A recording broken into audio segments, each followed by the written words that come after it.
You can't just bring that thing around here whenever you feel like it. The words sliced through the warm spring air like a slap. Ellie froze mid-step, her fingers tightening instinctively on Remy's leash. The golden retriever didn't react, just stood calmly by her side, alert and silent like always. Remy wasn't a pet. He was a trained service dog, certified to assist with Ellie's PTSD. But Cheryl Henderson, queen bee of the Oakcrest HOA, didn't care about that. Before we go further, if you believe everyone deserves to live in peace, especially those who've fought their own wars, smash that like button and hit subscribe. This story's about to take a turn you won't expect. Cheryl stood 3 feet away in her pastel pink tracksuit and oversized sunglasses, arms folded like she was facing down an intruder. Her little Bichon barked nonstop from behind her fence. "This is a private community," she said, like she owned every brick. "Dogs like that make people uncomfortable." Ellie had been in Oakcrest for barely 3 weeks. She chose the place because it was quiet, the kind of suburban calm her therapist said could help, but she hadn't anticipated people like Cheryl. "Remy is a service animal," Ellie said carefully. Her voice didn't shake, yet, but her pulse was rising fast. "He's federally protected. I have the paperwork." Cheryl made a face like she smelled something foul. "Well, maybe you should keep your paperwork inside. We have rules. No pets over 25 pounds, no aggressive breeds, and no public disturbances." She took out her phone and raised it, snapping a picture of Remy without asking. "I'm reporting this. Don't say I didn't warn you." "I'm not breaking any rule," Ellie said, but Cheryl was already walking away, muttering something about setting a precedent. By the time Ellie reached her townhouse, her chest felt tight. Remy nudged her leg gently, sensing her tension.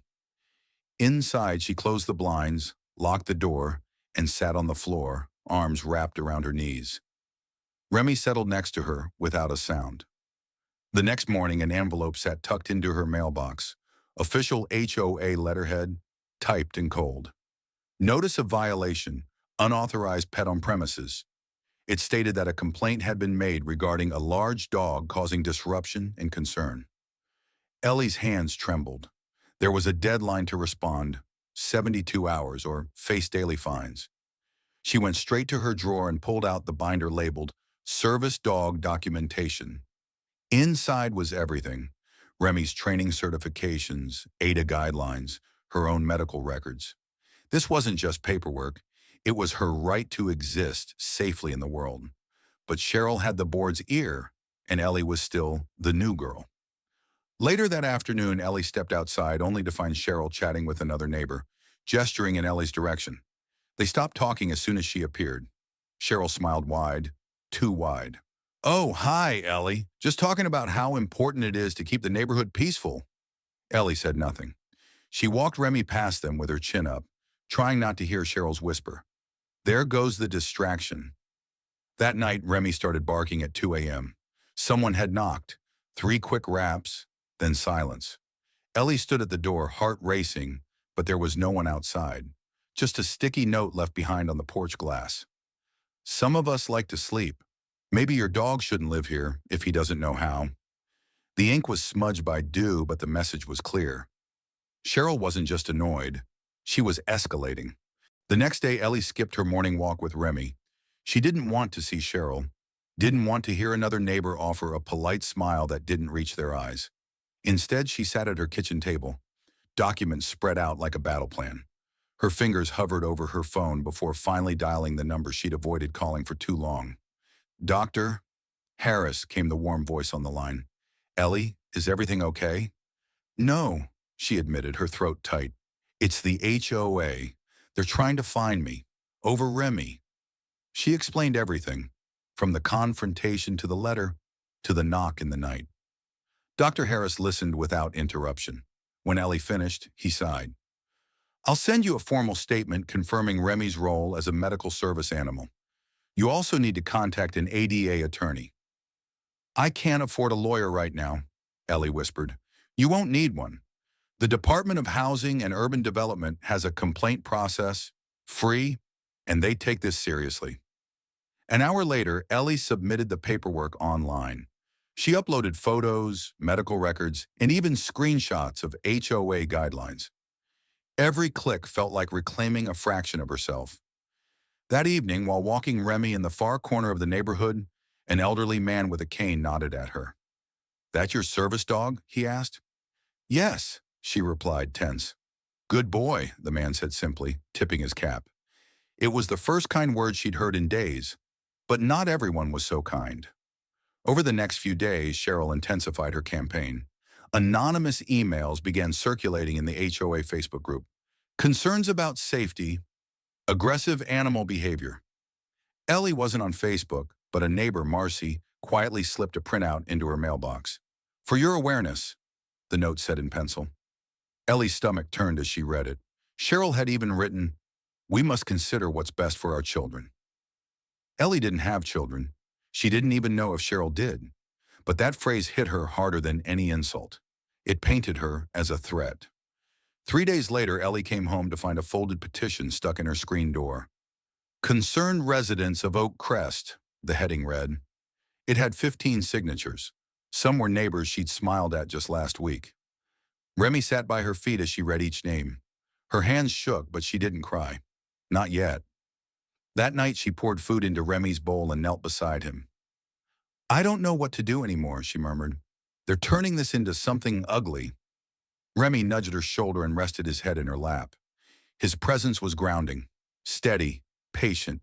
She almost didn't notice the envelope on the floor near the door. It wasn't an official letter. No HOA logo, just a handwritten note in cursive. "Heard what's happening. You're not alone. Cheryl did this to me last year. My son uses a wheelchair. She said our ramp was unpleasant to look at. I filed a complaint too. Stay strong." There was no signature, but Ellie recognized the address scrawled at the bottom. Unit 47B. A woman in her 50s, quiet, always gardening. Ellie remembered how Cheryl used to make comments about those messy flower beds. Ellie exhaled slowly. Maybe she wasn't alone after all. The next morning, she opened the front door and froze. A new sign was taped to the community bulletin board near the mailboxes. Big red letters, bold print. Special HOA meeting, discussion of compliance violations, Thursday at 6 p.m. in Clubhouse. Underneath, someone had handwritten, "Including unauthorized animals." Remy sat beside her, tail still, gaze fixed forward. She didn't need to guess who had requested the meeting.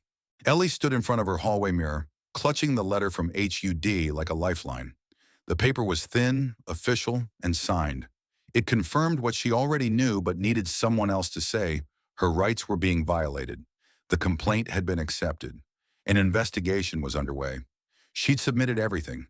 Video of Cheryl snapping photos, the HOA notice, even the nasty note from her porch.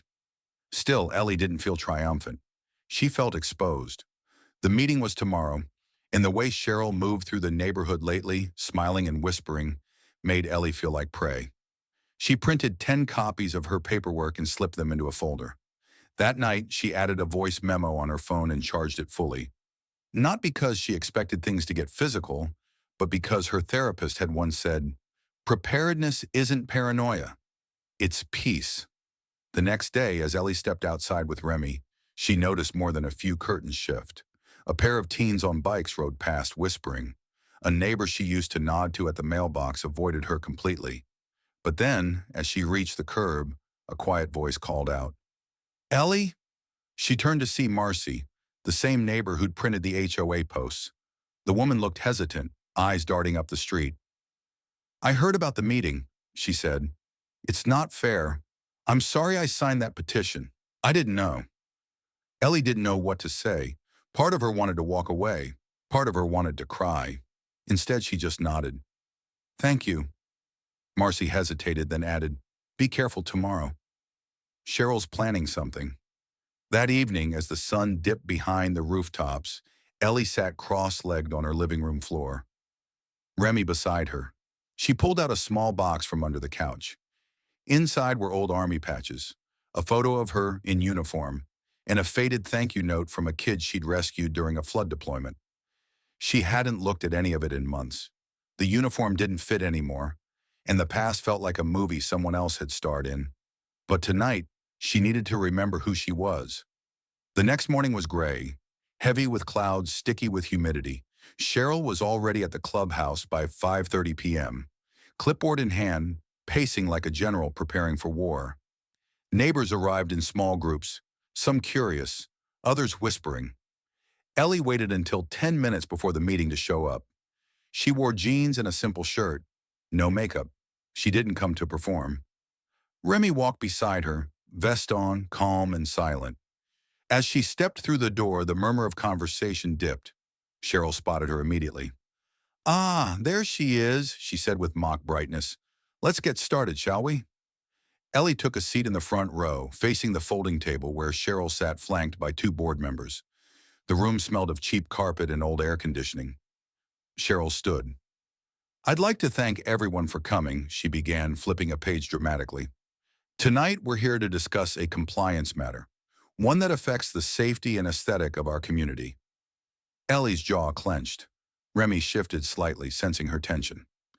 "While we all support inclusion," Cheryl continued, "we also have to consider how individual choices impact the collective. We have rules, and one resident has chosen to ignore them." "That's not true," Ellie said. Her voice was quiet but firm. Cheryl barely blinked. "You'll have a chance to speak." She turned to the crowd. "Let me be clear. This isn't about discrimination. It's about disruption. We've had barking. We've had complaints. And some of our younger residents are frightened." Ellie reached into her folder and pulled out the ADA compliance statement, HUD's preliminary letter, and a copy of Remy's certification. She stood up and walked to the front of the room. "I have the legal right to be here," she said, holding up the papers. "Remy is not a pet. He's a trained medical service animal. Your rules don't override federal law." A murmur rippled through the room. Cheryl tried to wave it off. "Let's not get dramatic. Anyone can print a piece of paper." "Ma'am," came a new voice from the back of the room. Everyone turned. A man in a dark suit stepped forward, holding a small leather folder and an ID badge. "My name is Kenneth Brooks. I'm with the Department of Housing and Urban Development." Cheryl's face froze. "I'm here to observe tonight's meeting in light of a formal complaint under the Fair Housing Act." The room went silent. The temperature in the clubhouse dropped 10 degrees. Cheryl stared at the man from HUD like he'd appeared out of smoke. Kenneth Brooks stood calmly, unshaken, his voice low but crisp. "This community is under preliminary review for discriminatory enforcement of housing regulations," he continued. "I'll be recording the remainder of this meeting for documentation. I suggest we all proceed transparently." A few people shifted in their seats. Someone coughed. No one made eye contact with Cheryl. She opened her mouth, searching for a tone between pleasant and defensive. "Mr. Brooks, I wasn't informed anyone from the government would be attending tonight."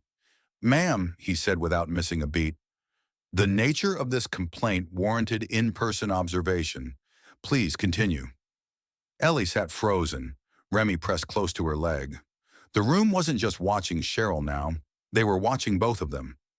Cheryl straightened her blouse and tried to regain control. "As I was saying, this meeting is simply about ensuring harmony. Our guidelines have existed for years, and we ask everyone to follow them." Kenneth nodded once. "Let's review the guideline in question." Cheryl hesitated. "Rule 14B, no dogs over 25 pounds. He pulled a small notepad from his folder. "Does Rule 14B mention service animals?" "Well, no, but it's implied. We've never had. There's no implication under federal law. If the HOA does not explicitly provide reasonable accommodation for documented disabilities, that's a violation." Cheryl's mouth opened, but nothing came out. Ellie slowly stood, holding her folder. Her voice was clear. "I have documentation from my physician, confirmation from the ADA, and Remy's full certification. He is a non-negotiable part of my health and safety. I have the right to live here with him, without harassment." Kenneth turned to Ellie. "You've submitted these to our office?" "Yes." He nodded again. "Thank you. Please remain available after the meeting." Cheryl shuffled her papers, visibly rattled. "Look, we're not trying to discriminate.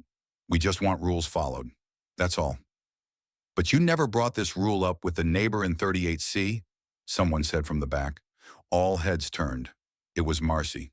She's got a golden doodle over 30 pounds, and I've seen her at the clubhouse with it. No meetings were called about her. Another neighbor raised his hand. And the guy on the corner? His German Shepherd isn't exactly small. Kenneth wrote silently, not reacting. Cheryl blinked rapidly. Those are different situations. No, they're not, Ellie said. The difference is, I didn't smile when you introduced yourself. I didn't come to your weekly brunch. I have a dog with a vest instead of a bow. That's the difference. Silence. Remy sat quietly, unmoved by the tension, the model of restraint. Kenneth cleared his throat. We'll be conducting a full investigation. In the meantime, the HOA is instructed to issue no fines, letters, or verbal warnings to Ms. Collins or other residents with qualifying service animals. Any further action could be seen as retaliatory, which carries its own consequences.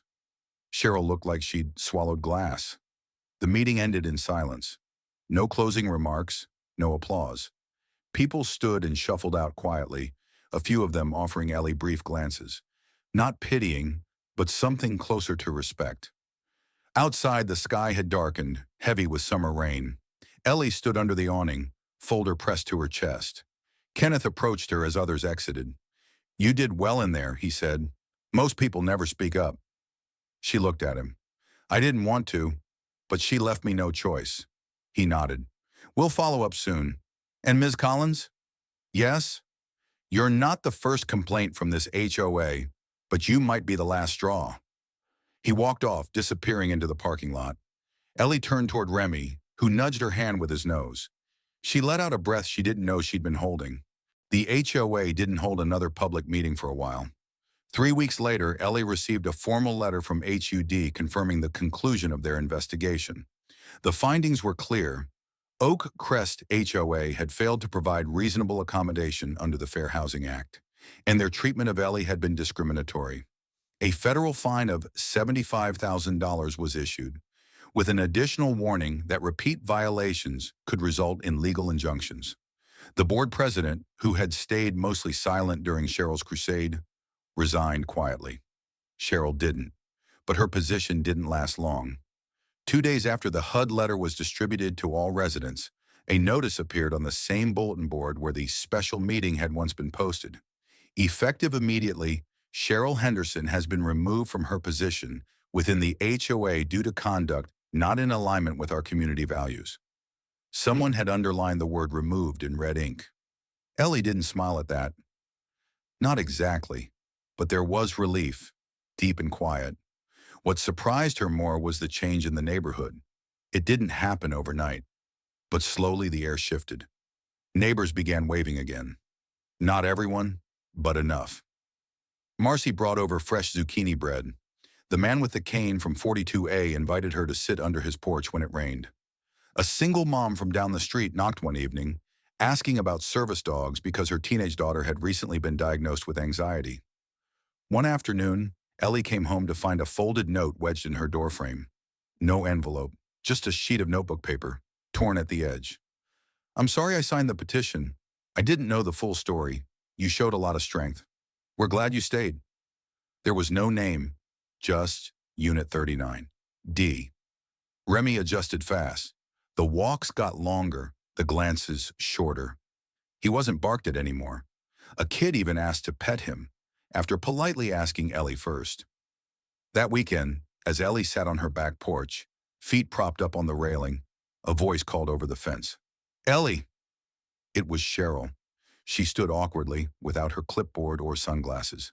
Just a plain shirt, and a face that looked older than Ellie remembered. I wanted to say... Cheryl paused. I took it too far. I thought I was protecting the community, but maybe I was protecting something else. Ellie waited. I won't bother you again, Cheryl said. And I'm sorry. Ellie looked at her, not angry, just tired. Okay, she said. Cheryl nodded once and walked away. That night, Ellie lit a candle and placed it near the window. Her therapist had once told her to make space for peace, even when it felt temporary. She curled up on the couch, Remy resting his head on her lap. The doorbell rang once. She opened it cautiously. No one was there. Just a small basket with a thank you card and a single line handwritten in the center. For standing when others stayed quiet. She didn't know who left it. Maybe it didn't matter. She closed the door, sat down beside Remy, and looked out at the street where she once felt hunted. Now it just looked like home.